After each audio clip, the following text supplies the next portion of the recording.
Buenas, buenas! Dziś przychodzimy do Was z zupełnie innym filmikiem niż zazwyczaj. Chcemy podzielić się z Wami czymś wyjątkowym, co zrobiliśmy w Cali. Tak, wzięłyśmy udział w Martes de Samaritanos. To jest akcja, w której wolontariusze rozdają w każdy wtorek jedzenie bezdomnym w centrum Cali. Tak, i nie wiedziałyśmy kompletnie, jak to będzie wyglądać, więc też nie miałyśmy żadnych oczekiwań. Tak, wiedziałyśmy, że tylko o 20 mamy przyjechać pod kościół, w dane miejsce w centrum Cali i tam będzie się odbywać ta akcja. Więc po przyjeździe na miejsce skoczyliśmy jeszcze do sklepu kupić 2 siatki chleba. Nie wiedzieliśmy, czy my potrzebujemy swoje jedzenie, czy już będzie gotowe, więc na wszelki wypadek wzięliśmy i poszliśmy na godzinną mszę. Po mszy z grupą wszystkich wolontariuszy wyruszyliśmy na ulicę i pierwsze, co dało się zauważyć, to zniszczone domy i cała ta okolica wyglądała na taką opustoszałą. I też myślę, że w żadnych innych okolicznościach, nawet w dzień samochodem nie chciałybyśmy jechać w te okolice ze względów bezpieczeństwa, ale przez fakt, że byliśmy z grupą wolontariuszy, którzy jeżdżą tam i robią to od lat i na każdym też skrzyżowaniu, co drugie skrzyżowanie był jakiś patrol policji i to wszystko sprawiało, że czuliśmy się tak naprawdę w miarę bezpiecznie. I ogólnie trasa jest zaplanowana w ten sposób, że przemieszczamy się tą dzielnicą przez ulicę i mamy 4 czy 5 postoje, w których zatrzymujemy się, ustawia się kolejka, jest też za nami samochód, który ma przygotowane posiłki.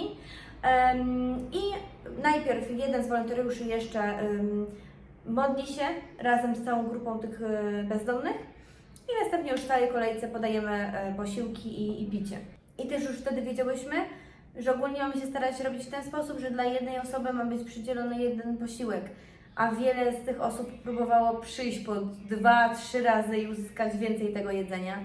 I na samym początku, przy tym pierwszym postoju, zobaczyłam, że Paula stoi taka dosyć sparaliżowana, patrzyła się na wszystkich, Tak.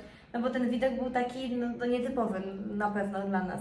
Tak, na początku poczułam się trochę osaczona, bo nie ukrywam, że dużo z tych osób podchodziło do nas bez kolejki, prosząc o jedzenie i fakt, że nie znam języka na tyle dobrze, by ich zrozumieć i też ich wygląd troszkę mnie zaskoczył i poczułam się taka bezradna. Też nie wiedziałyśmy trochę, nie miałyśmy żadnego zadania konkretnego, więc stałyśmy i się czułyśmy takie bezużyteczne, Tak. ale zauważył to jeden z tych wolontariuszy, też zresztą się nazywał Sebastian, i zapytał, czy chcemy pomóc. No i powiedziałyśmy, że oczywiście tak, więc ustawił nas przy tej samej kolejce, dał nam takie 2 dzbanki z napojem i rozdawałyśmy każdemu z tych potrzebujących. Więc po czasie poczułyśmy się już bardziej komfortowo. Nabrało to wszystko sens. Tak, i już wiedziałyśmy, po co tam jesteśmy, co mamy robić. I właśnie ten Sebastian do końca akcji przez cały czas był przy nas, dbał o to, żebyśmy się czuły komfortowo, bezpiecznie, żebyśmy wiedziały, co mamy robić, więc jesteśmy bardzo mu za tą pomoc wdzięczne. Tak, ale też w ogóle wszyscy wolontariusze byli wobec nas bardzo mili i też starali się uczyć nawet polskich słówek. W pewnym momencie podczas jednego z postojów obiegła nas grupa dzieci, które były bardzo brudne, nie miały butów, były w podartych ubraniach, ale jednocześnie były uśmiechnięte i chciały się bawić z tymi wolontariuszami, bo też zauważyłyśmy, że zarówno jak i dorośli dzieci traktowali ich jako swoich znajomych. Przytulali ich, dzieci chciały się z nimi bawić, więc było to takie dość wzruszające. I dla nas to też było takie trochę dziwne przeżycie, że z jednej strony widzimy taką tragedię, tak? Te dzieciaczki takie biedne, bez rodziców w większości na tej ulicy, ale z drugiej strony były tak radosne i roześmiane, że mieliśmy takie mieszane uczucia w Tak. ogóle, jak to odbierać. W ogóle to był środek nocy, a ulice były pełne dzieci, grały w piłkę, bawiły się. No tak, bo też nie chodzą do szkoły, wiadomo, nie mają żadnej tak naprawdę opieki. I dowiedziałyśmy się, że w jednym nawet nie mieszkaniu, ale w jednym pokoju mieszka 20 indyjskich dzieciaczków. W pewnym momencie, gdy rozmawiałyśmy z Julią, z jednym z wolontariuszy, to jeden właśnie bezdomny zaczął mówić do nas po angielsku, co też nas bardzo zaskoczyło. I okazało się, że zna tak naprawdę 3 języki. No bo oczywiście hiszpański, angielski i francuski. Tak, i okazało się, że to jest naprawdę wykształcona osoba, ale niestety wybrał złą ścieżkę życiową. I co jest śmieszne, też zaproponował nam, że może nas nauczyć hiszpańskiego. Na naszej drodze też dużo było osób, które bały się do nas podejść, ale też osoby, które nie były w stanie poprzez różne choroby, używki czy też z głodu. Więc my podchodziłyśmy do nich tak naprawdę z jedzeniem. Już nawet bez kolejki oczywiście. Braliśmy jedzenie, wypatrywaliśmy takich osób i staraliśmy się podejść sami.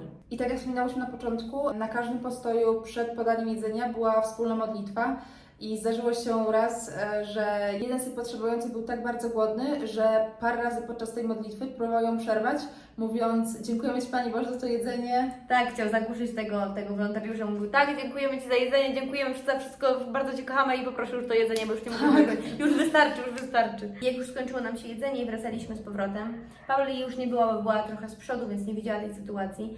Ja szłam z moim sepciem. Podeszła nagle znikąd do nas taka dziewczyna, też widać, że ewidentnie bezdomna, bez włosów, miała tylko jakieś takie kępki krótkie w niektórych miejscach głowy, powyciągane, dziurawe, brudne ubrania, też oczywiście nie miała butów, ale była tak przepiękna. Obydwoje z Sebastianem zwróciliśmy na nią uwagę. Miała przepiękną buźkę, taką delikatną, miała tak może z 20 lat i obydwoje poczuliśmy, tak że nawet się spojrzeliśmy na siebie, obydwoje poczuliśmy, że po prostu bardzo byśmy chcieli jej pomóc. Nie wiem, jakieś takie uczucie.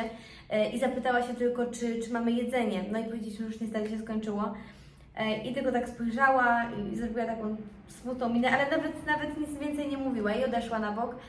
I zapytaliśmy się, czy na pewno do tych wolontariuszy, czy na pewno nic nie zostało. I okazało się, że jeden z chłopaków ma jeszcze jakieś ciastka w siatce, więc to jest takie malutkie. Wyciągnęliśmy sobie 2 paczuszki tych ciastek i podeszliśmy jeszcze jej dać, wróciliśmy się i zobaczyliśmy, że ona wzięła te ciastka i nawet ich nie zjadła, tylko podeszła do jednego z leżących na chodniku. Ten pan nawet nie mógł się ruszyć.